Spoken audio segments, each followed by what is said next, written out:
ಈ ಭೂಮಿಯ ಮೇಲೆ ದಾಖಲೆಗಳನ್ನು ಸ್ಥಾಪಿಸಲು ಸಾವಿರಾರು ಜನ ಚಿತ್ರ ವಿಚಿತ್ರ ಸಾಹಸಗಳನ್ನು ಮಾಡಲು ಮುಂದಾಗುತ್ತಾರೆ. ಯಾರೋ ಒಬ್ಬರು ವಿಶ್ವದ ಅತಿ ಎತ್ತರದ ಕಟ್ಟಡವಾದಂತಹ ಬುರ್ಜ್ ಖಲೀಫಾ ಮೇಲೆ ನಿಂತು ಸೆಲ್ಫಿ ತೆಗೆದುಕೊಂಡರೆ ಇನ್ನೊಬ್ಬ ವ್ಯಕ್ತಿ ಸಾಗರದ ಆಳಕ್ಕೆ ಹೋಗಿ ದಾಖಲೆಯನ್ನು ಬರೆಯಲು ಮುಂದಾಗುತ್ತಾರೆ. ನಿಜ ಹೇಳಬೇಕೆಂದರೆ ಯಾವುದೇ ಒಂದು ದಾಖಲೆ ಮಾಡಬೇಕೆಂದರೆ ಶ್ರದ್ಧೆಗಿಂತ ಜಾಸ್ತಿ ಹುಚ್ಚು ಇರಬೇಕು. ಇದನ್ನೇ ಇಂಗ್ಲಿಷ್ನಲ್ಲಿ ಪ್ಯಾಷನ್ ಎಂದು ಕೂಡ ಕರೆಯುತ್ತಾರೆ. ಒಬ್ಬ ವ್ಯಕ್ತಿ ಈ ಹುಚ್ಚು ಹಾಗೂ ಶ್ರದ್ಧೆಯನ್ನು ಇಟ್ಟುಕೊಂಡು ಕೆಲಸ ಮಾಡಿದರೆ ನಿಜಕ್ಕೂ ಆ ವ್ಯಕ್ತಿ ಅಂದುಕೊಂಡ ಕೆಲಸ ಮಾಡಿಯೇ ಮಾಡುತ್ತಾನೆ. ಅಂಥದೊಂದು ಸಾಹಸವನ್ನ ಅಕ್ಟೋಬರ್ 14, 2012ರಂದು ಒಬ್ಬ ಸಾಹಸಿ ಸ್ಕೈ ಡೈವರ್ ಅಂತರಿಕ್ಷದಿಂದ ಹಾರಿ ಹೊಸ ದಾಖಲೆಯನ್ನೇ ಬರೆದಿದ್ದಾನೆ. ಹೌದು, ಆ ವ್ಯಕ್ತಿಯೇ ಆಸ್ಟ್ರಿಯಾದ ಸ್ಕೈ ಡೈವರ್ ಫೆಲಿಕ್ಸ್ ಬಾಮ್ಗಾರ್ಟ್ನರ್. ಫೆಲಿಕ್ಸ್ ಬಾಮ್ಗಾರ್ಟ್ನರ್ ಮೂಲತಃ ಒಬ್ಬ ಪ್ರೊಫೆಷನಲ್ ಸ್ಕೈ ಡೈವರ್ ಆಗಿದ್ದಾರೆ. ಇವರು ಹೆಚ್ಚಾಗಿ ದೊಡ್ಡ ದೊಡ್ಡ ಬೆಟ್ಟಗಳಿಂದ ದೊಡ್ಡ ದೊಡ್ಡ ಬಿಲ್ಡಿಂಗ್ಗಳಿಂದ ಜಿಗಿದು ಹೊಸ ಹೊಸ ದಾಖಲೆಗಳನ್ನು ಮಾಡಿ ಹೊಸ ಅಧ್ಯಾಯವನ್ನೇ ಪ್ರಾರಂಭಿಸಿದ್ದರು.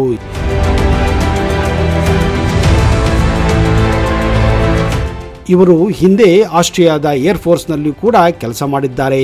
ಆದರೆ ಅವರ ಮುಖ್ಯ ಹವ್ಯಾಸ ಅದು ಸ್ಕೈ ಡೈವಿಂಗ್ ಆಗಿತ್ತು.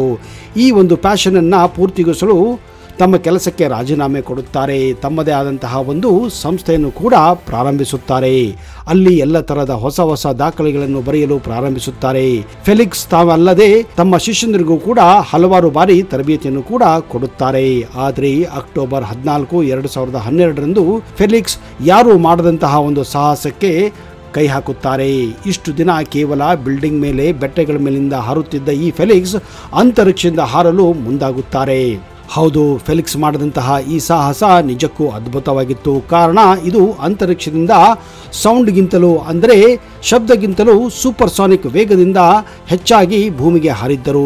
ಈ ಒಂದು ಜಿಗಿತ ವೇಗ ಮತ್ತು ಎತ್ತರದ ವಿಷಯದಲ್ಲಿ ವಿಶ್ವದ ಎಲ್ಲ ದಾಖಲೆಗಳನ್ನು ಪುಡಿ ಮಾಡಿ ಹಾಕಿದ್ದರು.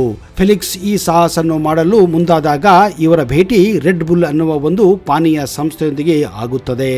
ಫೆಲಿಕ್ಸ್ ಈ ಸಾಹಸದ ಬಗ್ಗೆ ಹೇಳಿದಾಗ ಆ ರೆಡ್ ಬುಲ್ ಸಂಸ್ಥೆ ಈ ಸಾಹಸಕ್ಕೆ ಸ್ಪಾನ್ಸರ್ ಮಾಡಲು ಮುಂದಾಗುತ್ತದೆ. ಈ ಸಂಸ್ಥೆ ಈ ಒಂದು ಸಾಹಸಕ್ಕೆ ಬೇಕಾಗಿರುವ ಎಲ್ಲ ವೆಚ್ಚವನ್ನು ಭರಿಸಲು ಮುಂದಾಗುತ್ತದೆ. ಇದೇ ಕಾರಣ ತಿಂಗಳುಗಟ್ಟಲೆ ಫೆಲಿಕ್ಸ್ ಹಲವಾರು ಟ್ರೈನಿಂಗ್ಗಳನ್ನು ಕೂಡ ಮಾಡುತ್ತಾರೆ. ಎಷ್ಟೋ ಬಾರಿ ಈ ಟ್ರೈನಿಂಗ್ಗಳು ಮುಗಿದ ಮೇಲೆ ಅಂತರಿಕ್ಷದಿಂದ ಹಾರಲು ಹಲವಾರು ದಿನಾಂಕಗಳನ್ನು ಕೂಡ ನಿಗದಿಪಡಿಸಲಾಗುತ್ತದೆ.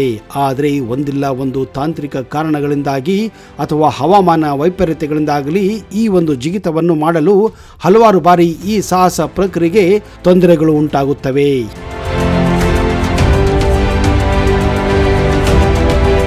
ಹೀಗಾಗಿ ಹಲವಾರು ಬಾರಿ ಈ ದಿನಾಂಕವನ್ನು ಮುಂದೆ ಹಾಕಲಾಗುತ್ತದೆ. ಹೌದು, ಕೊನೆಗೆ ಆ ದಿನ ಬಂದೇ ಬಿಟ್ಟಿತ್ತು. ಅದು 2012 ಅಕ್ಟೋಬರ್ 14ನೇ ತಾರೀಕು. ಎಲ್ಲವೂ ತಯಾರಿಯಾಗಿತ್ತು. ಆಕಾಶ ಕೂಡ ಶುಭ್ರದಿಂದ ಹೊಳೆಯುತ್ತಿತ್ತು. ಯಾವುದೇ ತೊಂದರೆ ಕೂಡ ಇರಲಿಲ್ಲ. ತಾಂತ್ರಿಕ ವ್ಯವಸ್ಥೆ ಕೂಡ ಎಲ್ಲವೂ ಸರಿಯಾಗಿತ್ತು. ಫೆಲಿಕ್ಸ್ ಕೂಡ ಒಂದು ಜಂಪಿಗೆ ಸಂಪೂರ್ಣವಾಗಿ ತಯಾರಾಗಿದ್ದರು. ಎಲ್ಲಕ್ಕಿಂತ ಹೆಚ್ಚಾಗಿ ಅವರ ಮನಸ್ಥಿತಿ ಹಾಗೂ ಅವರ ದೇಹದ ತೂಕ ಎಲ್ಲವೂ ಅಂದುಕೊಂಡ ಹಾಗೆ ತಯಾರಾಗಿತ್ತು. ಆದರೆ ಹಿಂದಿನ ರಾತ್ರಿ ಫೆಲಿಕ್ಸ್ಗೆ ಒಂದು ಕೆಟ್ಟ ಕನಸು ಬೀಳುತ್ತದೆ. ಅದೇನೆಂದರೆ ಫೆಲಿಕ್ಸ್ ಕೇವಲ ಒಂದು ಅಂತಸ್ತಿನ ಕಟ್ಟಡದಿಂದ ಹಾರಲು ಹೋಗಿ ತಮ್ಮ ಕಾಲನ್ನು ಮುರಿದುಕೊಂಡಿರುವ ಆ ಒಂದು ಕನಸಾಗಿತ್ತು. ಫೆಲಿಕ್ಸ್ ಈ ಒಂದು ಕನಸನ್ನ ತನ್ನ ಹೆಂಡತಿಗೆ ಮರುದಿನ ಹೇಳುತ್ತಾನೆ. ಹೆಂಡತಿಗೆ ಯಾಕೋ ಗಾಬರಿಯಾಗುತ್ತದೆ. ಫೆಲಿಕ್ಸ್ ಹೆಂಡತಿ ಸ್ವಲ್ಪ ಆಧ್ಯಾತ್ಮಿಕದಲ್ಲಿ ನಂಬಿಕೆ ಇಟ್ಟವರು. ಕೆಲವೊಂದು ಬಾರಿ ಬೀಳುವ ಕನಸುಗಳು ಕೂಡ ನಿಜವಾಗಬಹುದು ಎಂದು ಅವರ ನಂಬಿಕೆ. ಇದೇ ಕಾರಣ ಇಂಥ ಒಂದು ಸಾಹಸವನ್ನು ಮಾಡಲು ಈ ಸಮಯ ಬೇಡ ಎಂದು ಹೇಳುತ್ತಾರೆ.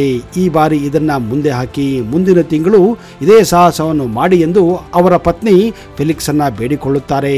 ಆದರೆ ಫೆಲಿಕ್ಸ್ ಅಕ್ಟೋಬರ್ 14ನೇ ತಾರೀಕು ಅಂತರಿಕ್ಷದಿಂದ ಹಾರುತ್ತಾನೆ ಎಂದು ಎಲ್ಲ ಕಡೆ ಸುದ್ದಿಯಾಗಿತ್ತು. ಇಡೀ ವಿಶ್ವವೇ ಈ ಒಂದು ಜಿಗಿತವನ್ನ ಕಾತುರದಿಂದ ಕಾಯುತ್ತಿತ್ತು.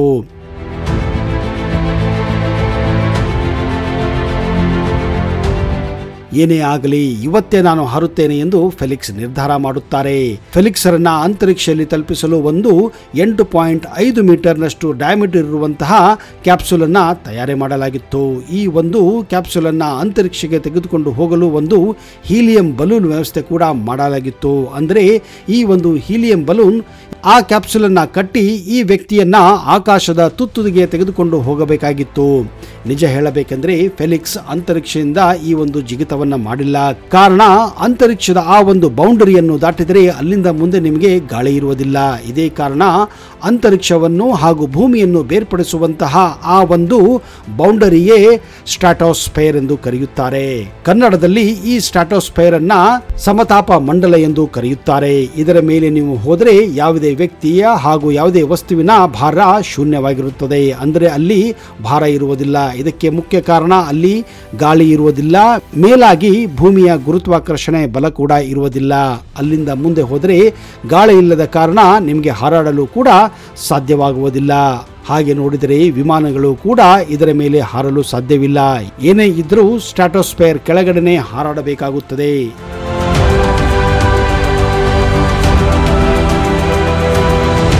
ಈ ಸಮತಾ ಮಂಡಲದಲ್ಲಿ ಗಾಳಿಯು ವಿರಳವಾಗಿರುತ್ತದೆ. ಅಲ್ಲಿ ನೀವು ನಿಮ್ಮ ಭಾರವನ್ನು ಅಳೆಯಬಹುದು. ಅಂದರೆ ಭೂಮಿಯ ಗುರುತ್ವಾಕರ್ಷಣೆ ಸ್ವಲ್ಪ ಮಟ್ಟಿಗೆ ಅಲ್ಲಿ ಇರುತ್ತದೆ.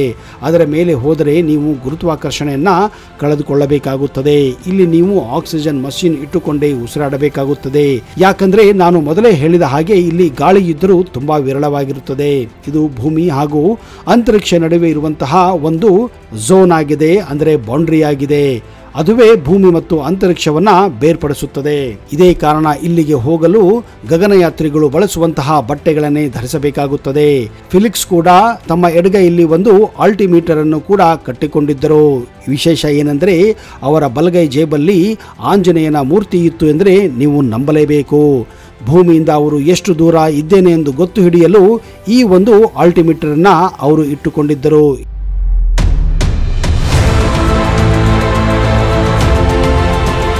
ಇನ್ನು ಫೆಲಿಕ್ಸ್ ಬೆಳೆಸುತ್ತಿದ್ದಂತಹ ಆ ಕ್ಯಾಪ್ಸೂಲ್ಗೆ ಹಲವಾರು ಕ್ಯಾಮೆರಾಗಳನ್ನು ಕೂಡ ಅಳವಡಿಸಲಾಗಿತ್ತು. ಕಾರಣ ಅಲ್ಲಿ ಏನು ನಡೆಯುತ್ತಿದೆ, ಹೇಗೆ ನಡೆಯುತ್ತಿದೆ ಇದನ್ನೆಲ್ಲ ಸರಿಯಾಗಿ ಆ ಕ್ಯಾಮ್ರಾದಲ್ಲಿ ಸೆರೆ ಹಿಡಿಯಬೇಕಾಗಿತ್ತು. ಅಷ್ಟೇ ಅಲ್ಲದೆ ಫಿಲಿಕ್ಸ್ ಅವರ ಹೆಲ್ಮೆಟ್ ಮೇಲೂ ಕೂಡ ಕ್ಯಾಮ್ರಾವನ್ನ ಅಳವಡಿಸಲಾಗಿತ್ತು. ಹೌದು, ಈ ಸ್ಟ್ರಾಟೋಸ್ಫಿಯರ್ನಿಂದ ಭೂಮಿಯ ದೂರ ಸುಮಾರು 39 ಕಿಲೋಮೀಟರ್ ಇರುತ್ತದೆ. ಹಾಗೂ ಫೆಲಿಕ್ಸ್ ಶಬ್ದಕ್ಕಿಂತಲೂ ವೇಗವಾಗಿ ಭೂಮಿಯ ಕಡೆಗೆ ಅಲ್ಲಿಂದ ಹಾರಿದ್ದರು. ಅಂದರೆ ಫೆಲಿಕ್ಸ್ ಹಾರಿದ ವೇಗ ಪ್ರತಿ ಗಂಟೆಗೆ 1342 ಕಿಲೋಮೀಟರ್ ಆಗಿತ್ತು. ಇದರ ಪ್ರಕಾರ ಶಬ್ದದ ವೇಗವನ್ನು ಮೀರಿ ಹಾರಿದಂತಹ ಒಬ್ಬ ಮಾನವ ಎಂಬ ದಾಖಲೆಯನ್ನು ಅವರು ಬರೆದಿದ್ದರು. ಇಲ್ಲಿಯವರೆಗೆ ರಾಕೆಟ್ಗಳು ಹಾಗೂ ಸೂಪರ್ಸಾನಿಕ್ ವಿಮಾನಗಳು ಮಾತ್ರ ಈ ವೇಗವನ್ನು ಮುರಿಯಲು ಸಾಧ್ಯವಾಗಿತ್ತು. ಹೀಗೆ ಹಲವಾರು ತೊಂದರೆಗಳನ್ನು ನಿರ್ವಹಿಸಿ ಫೆಲಿಕ್ಸ್ ಕೊನೆಗೆ ನ್ಯೂ ಮೆಕ್ಸಿಕೋ ಮರುಭೂಮಿಯಲ್ಲಿ ಒಂದು ಪ್ಯಾರಾಚೂಟ್ ಮೂಲಕ ಭೂಮಿಯ ಕೆಳಗೆ ಇಳಿಯುತ್ತಾರೆ ಹಾಗೂ ಹೊಸ ದಾಖಲೆಯನ್ನು ಬರೆದಿದ್ದರು.